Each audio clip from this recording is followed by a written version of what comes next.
These are my documents that I'm going to use for my work placement for 2002 unit. This is my placement attendance record sheet. This is the consent form. This is the emergency contact detail. This is my pre-service teachers OHS induction checklist. This is my working with children check card. This is the placement questionnaire. This is the assessment, sample of the assessment report.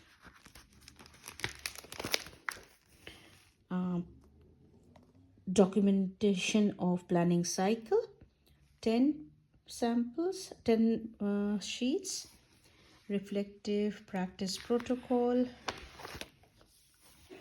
and my introduction at the door. I'm going to do my placement at my workplace, that is at Amiga Montessori Thaneed, and in my service with the mentor teacher Harmanpreet Kaur, I'm going to do a 10 days of placement. And in our service, we are quite aware of the child safe standards. However, I have also gone through the Department of Health Services website, as well as the CCYP, Commission for Children's and Young People's website, where I have understood a detail of how child safe standard, the 11 child safe standards are placed, and their examples are quite vividly explained. For my immunization records, I have my COVID certificates, which if needed will be provided. And I'm also aware of the social media agreements for children, and we have consent forms for parents to sign off if we are putting anything on social media. For my work placement, I'm going to use a mystery bag toolkit, that is a jar of shells and corals that I have collected over a period of time in different beaches of Australia. And I feel this sensory inquiry-driven experience will invite the children to engage with all the different types of natural materials that we find in the coastal regions of Australia, thereby building on their curiosity, respect, and understanding about the Aboriginal people and the perspectives of the Islanders people too.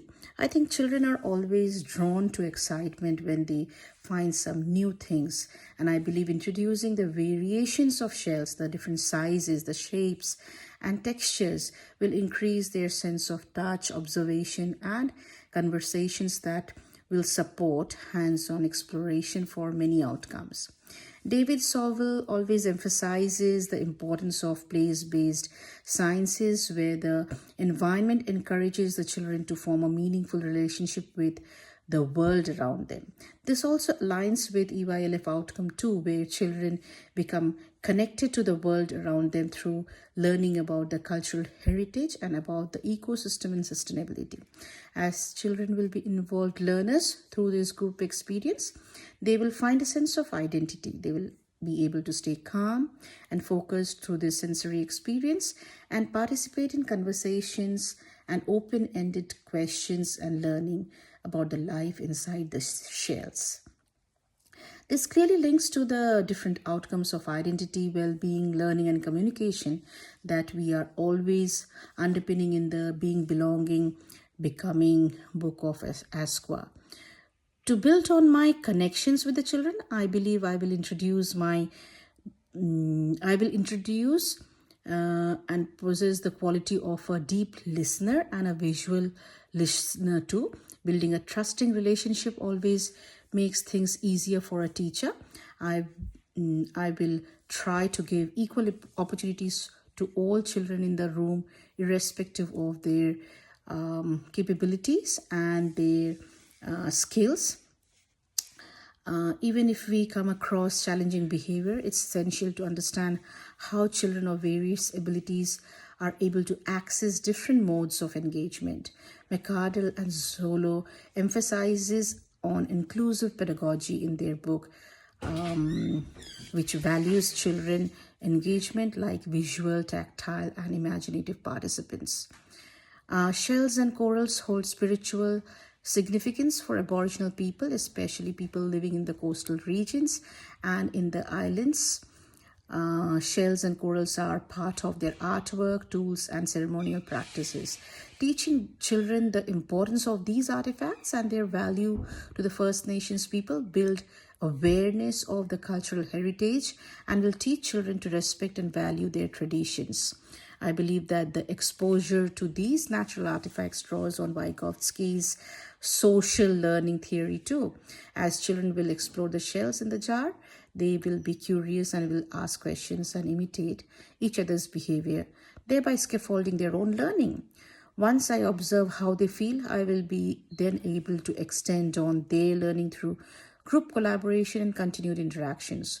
Through these experiences, children will then be able to co-construct knowledge and develop deeper understanding and social competence by respecting the values of other traditions.